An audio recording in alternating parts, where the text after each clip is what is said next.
They were clueless. There's been a lot of hype around this Tartarian reality is. In order to firmly grasp the ideas presented, this is what you will need to know. Mainstream history, alternative histories like Atlantis, Lemuria, religious doctrines, the history of the occult and astrotheology, and the history of Rome and Christianity. There's been a lot of hype around the Tartaria conspiracy lately, and naturally there's a lot of confusion surrounding it. This video is really an attempt to develop the theory further. So, let's type in Tartaria in Google and see what we find. If you look on Wikipedia, the first result, it will show you a map from the 1800s, 1806. Keep that in mind for later. Now on this map, Tartary is just an Asiatic landmass, with city names that are based off Mongolian or Chinese. And where we see Russia and China, this is where Great Tartaria once existed. Let me show you a map from the 1600s.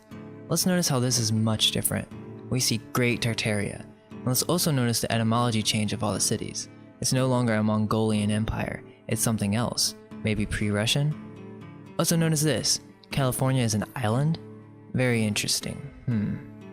Wikipedia's explanation is it's a messaging error. Considering how high of an art cartography was, I find that hard to believe. As far-fetched as the following information may seem, I'm going to ask you just to follow down this path. Some people are saying that Tartaria is some kind of distraction, but from what? And is this theory any more of a distraction than Netflix and video games? Do you honestly feel satisfied with the history they teach you in schools and churches?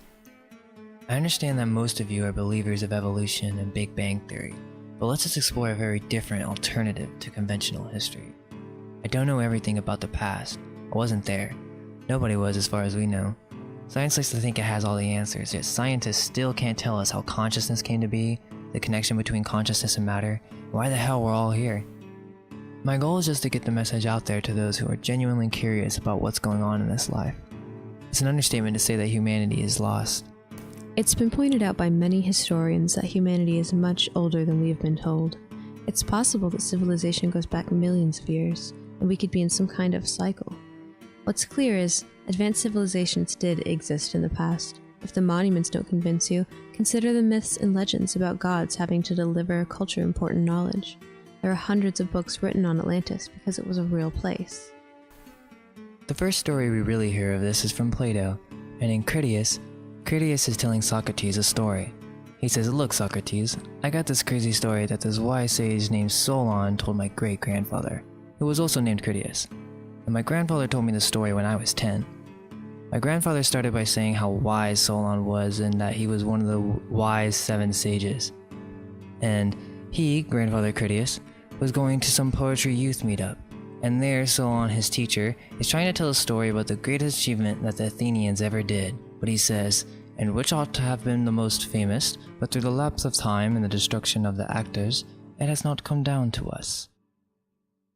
I thought Socrates was an Athenian. Socrates is hearing this story from a young man named Critias. Critias is relaying a story he was told at age 10 by his grandfather, who when he was young was told this story by Solon the sage.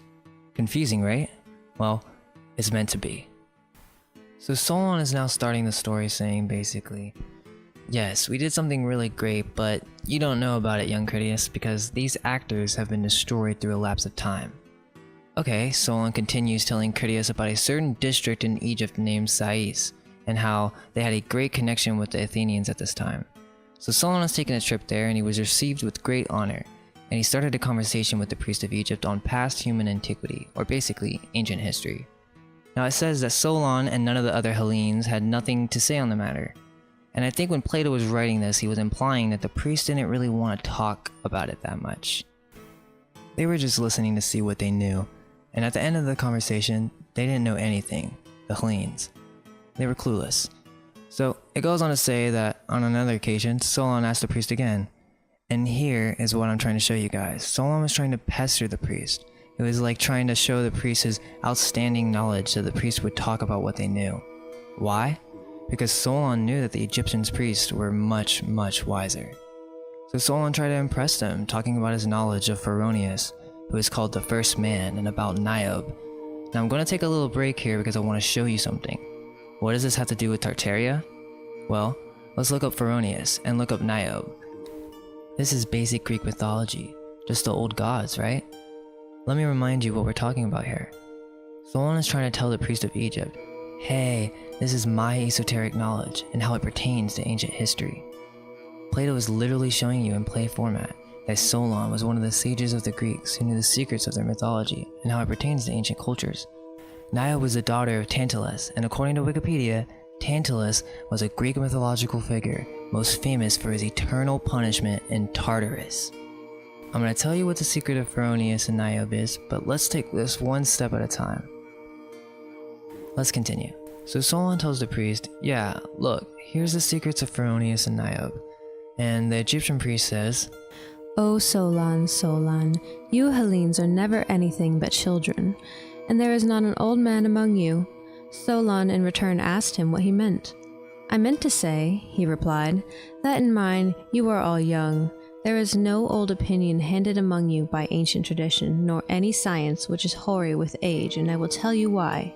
There have been, and will be again, many destructions of mankind, arising out of many causes. The greatest have been brought about by the agencies of fire and water, and other lesser ones by innumerable other causes. There is a story, which even you have preserved, that once upon a time, Paetheon, the son of Helios, having yoked the steeds in his father's chariot, because he was not able to drive them in the path of his father, burnt up all that was upon the earth, and himself was destroyed by a thunderbolt. Now this has the form of a myth, but really signifies a declination of the bodies moving in the heavens around the earth, and a great conflagration of things upon the earth, which recurs after long intervals. At such times, those who live upon the mountains and in dry, lofty places are more liable to destruction than those who dwell by rivers or on the seashore. And it's from this calamity the Nile, who is our never-failing savior, delivers and preserves us. When, on the other hand, the gods purge the earth with a deluge of water, the survivors in your country are herdsmen and shepherds who dwell on the mountains. But those who, like you, live in cities are carried by the rivers into the sea.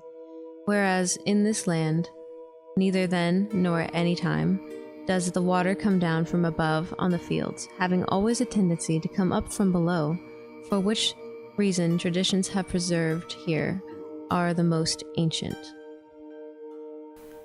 Notice how he's talking about two different cataclysmic events. He first is speaking about a myth that Solon's people have preserved, and then he states on the other hand when the gods purged the earth with a deluge of water. So we know there's a distinction there. He said many destructions. The myth goes Paetheon, having yoked the steeds of his father's chariot, wasn't able to drive it in the path of his father.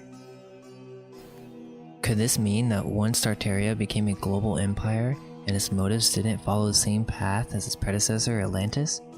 And because he couldn't drive the path of the father, or remain as true as was the once great Atlantis, the chariot burnt up all that was on Earth, and he himself, Tartaria, was destroyed by the thunderbolt.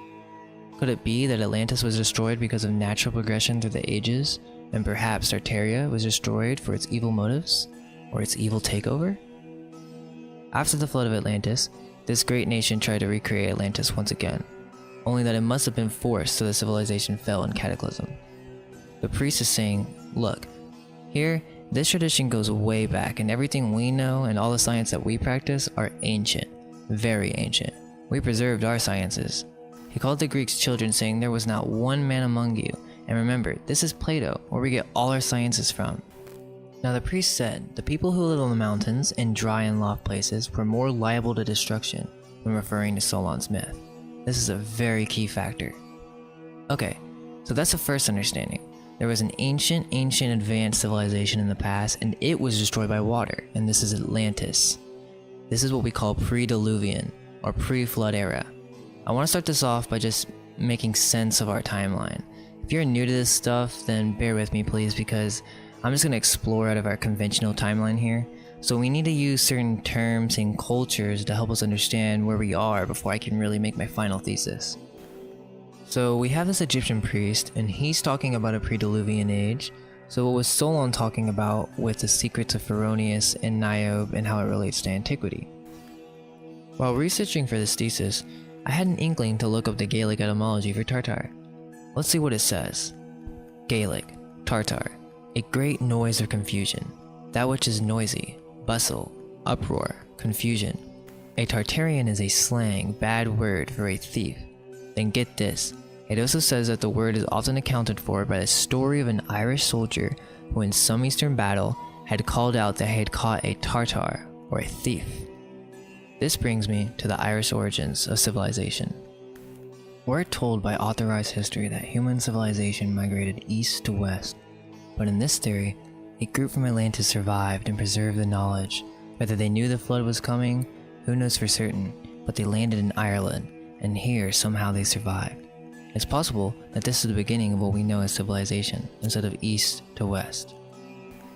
I'm going to show you how the history of what we call the Irish, or the original inhabitants of Ireland, the preservers of the science of old, survived the flood, rebuilt their civilization, started traveling around the world to help the survivors, and bring their cultures back to civilization. Long later, those we know as the Greeks and Romans completely renamed these people, branded them as savages, and basically rewrote history for the masses, and we think Greek and Romans were the great civilizers of the world. The book, Irish Wisdom Preserved in Bible and Pyramids, by Conor McDarry, the audiobook is online and all you have to do is go give it a listen, examine the evidence he presents and decide for yourself. In case you don't have enough time though, I'll try to break it down. Do you remember the Phoenicians? Yes, no, maybe? They conveniently skipped over them in high school, but they were a big deal. In mainstream history, their language was the basis of the Greek culture, and they sailed all over the coast of Africa, all the way to Britain. They were the sea explorers with advanced ship. However, when you look up in the history book, you'll get pictures of very primitive, unintelligent people. Baloney. Phoenician was a cover name, and you're going to see this happen a lot throughout history at the hands of the Greeks and the Romans. They simply renamed the Irish Phoenician, and they were all but forgotten. You can find more connections to the Celts to the Phoenicians based on their language here on the website simply called phoenicia.org. Conor McDarry states, in their great missionary pilgrimage, they circled the globe in order to give religion and knowledge of God to the different races of mankind. They also established priesthoods and gave alphabets to the races who were unenlightened in such matters up until that time. Ireland is the country in which the arts and the sciences were first discovered and developed. To this country, the Greeks applied the term oigia, a term which was never given to but the very ancient, and it's from the Irish, the Aryans, that the Greeks traced their descent. In modern times, the term Aryan has been misused. It was never meant to be used for race. The Irish passed along the knowledge as spiritual guides, Arya meaning of higher class or status. This is where we get Indo-Aryan, where the Irish landed and must have shared this information with the Indus Valley culture. The evidence suggests that they were the spiritual teachers of the ancient world, after the flood. This is why all religions are based on astrotheology. We have some worship all over the world like the Maya, Aztec, Native American, Sumerian, Babylonian, Chinese, Japanese, Celtic, Turkish, and it goes on and on. The term Arya is derived from Aries, the first sign of the zodiac, the ram. The symbolism of the ram is the knowledge of God, or the El. When Moses came down from Mount Sinai, he was horned, meaning that he had gained knowledge. Even Michelangelo represents this in his statue of Moses. The word pyramid, pyramid, means paternal power of the ram. In Egyptian culture, many pharaohs took on the name of Rama, or Ramses, to show their knowledge of God. In Christianity, it's been altered to be lamb instead of God, yet the symbolism of the ram and its meaning is deeply ingrained into nearly all world religions. Conor McDarry states, to the Irish Magi we owe the discovery of fire and the common grains, which they developed from the grasses. They were the first people to practice agriculture. They invented the common tools of workmanship, which have come down to us practically unchanged from those ancient times. There's no mistaking the monuments left by the Irish, who were once the rulers and masters of the whole earth. Their rule embraced all countries. It was worldwide. Ireland was the first mistress of the seas, and it was the first and only worldwide empire which has ever been known, for it was a spiritual empire. I'm going to dig deeper into Egypt now. And yes, I realize there's so many theories out there on who really were the inhabitants. I can't say I know for certain. All I can do is place the pieces I have found and gather feedback and more information. I'm sure there's more than meets the eye, but the info's out there. I know I'm not the only one interested in what really happened in humanity's past. From Gaelic etymology. Egypt signifies the land of Copt, or the Coptic land. Others derive it from and the yurt of black vulture, the color of the bird being, according to them, characteristic of the soil or of its inhabitants. Let's go back to the story of Critias in Egypt. So Solon is in Sais, and he's talking to one of the priests. Now, to make things a little clearer, let me explain. The sage and the civilization of Egypt at the time was most likely of a darker complexion. We don't know for certain, but it's apparent to me that Solon was light-skinned, or what we're told, Aryan, but he wasn't really now, was he? He was many generations after the first race of man that landed in Ireland after the flood and redistributed knowledge to mankind throughout the world. And that is what the priest was talking about. He was telling Solon about his people, the Irish, or the Chaldeans, Phoenicians, Babylonians, and of the many names they were called. According to the maps in the 1600s, the biggest empire was the Great Tartaria Empire. I'm not sure what culture this was. I'm not saying this is an Irish culture. I'm just bridging the gaps, so that we can understand why Tartar is associated with Irish etymology and how it came to be. In Greek mythology, Nile was a myth of Tartary and its destruction, and Solon thought that Pharonius from Argos in Tartary was where man hence came. Pharonius must be a king who had survived the Tartarian disaster and redistributed knowledge again, but this time east to west. This is why mainstream history we're taught this, because that is what the Greeks thought. That is what Plato wrote. Well, I'm gonna take a guess and say that Plato was a made-up figure, but we'll get to that. The priest was unimpressed with Solon because the Hellenes, or the Greeks, stole all this knowledge. They had no preserved knowledge. They stole knowledge, renamed it, and took it for themselves. Not only that, but Solon didn't even know where his own people came from. The priest is referring to the West, in Europe, in Ireland, right after the flood, way before the empires of Great Tartaria. The Irish were responsible for preserving music, the secret of sound vibration, language, the occult, tarot, which the Jews turned into Kabbalah, advanced architecture, and stone megaliths, geometry, math, you name it, all the sciences. Astrotheology is the key. That is the answer why all spiritual religions have similar philosophies toward the material world. Civilization didn't just start randomly in the Middle East. Maybe with this alternative view, it can explain how similar traditions are present all around the world. Dances, fashion, spirituality, cooking, natural medicine, magic, and architecture. After some time, this became a global empire, with Great Tartaria established in the east, modern-day Russia. It isn't clear at this time whether Tartaria at its prime was controlled by Irish or had been hijacked, and that deliberate misuse of the great empire were rewarded with fire and thunder. If this is even close to true, is it possible that we may have missing time? I mean, after all, our calendar and time is based on astrology, and then finally determined and made law by the civilizers of society.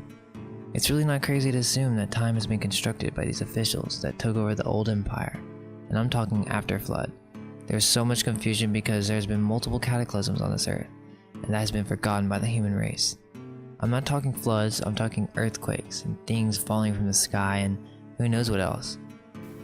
It's not just stories. In this last global empire, whatever it was called, Irish, the Tartars, or the confusion, or the thieves, was destroyed and stolen by the Greeks/Romans.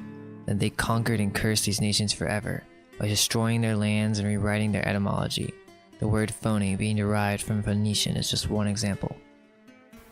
I have reason to assume that there was a great culture in America, and this will be further proven as we go on, but let's look at these maps again. I want to show you these mountains right by Salt Lake City, or where it's supposed to be. Now, this is a lake that isn't here now. It's extremely large, and I can imagine that it was very beautiful. This was at the top of a mountain, and it must be pretty high in elevation. And so it flowed out this strait into the Pacific. And so, now remember what the priest said about these people who lived on the mountains. He said that they perished, and I'm about to tell you why. Because when the earthquakes come, and the comets come, and the floods come, they are the worst places to be. Because water flows down from extreme heights, mixes with the soil, and creates a massive river of solid mass. This is likely what occurred. Solon's myth, Pharonius, was talking about the destruction of Tartary. There was some type of cataclysm, and it could have been all over the world. In Asia, North America, it was big. There's a lot of evidence to show that this happened literally in the 1800s.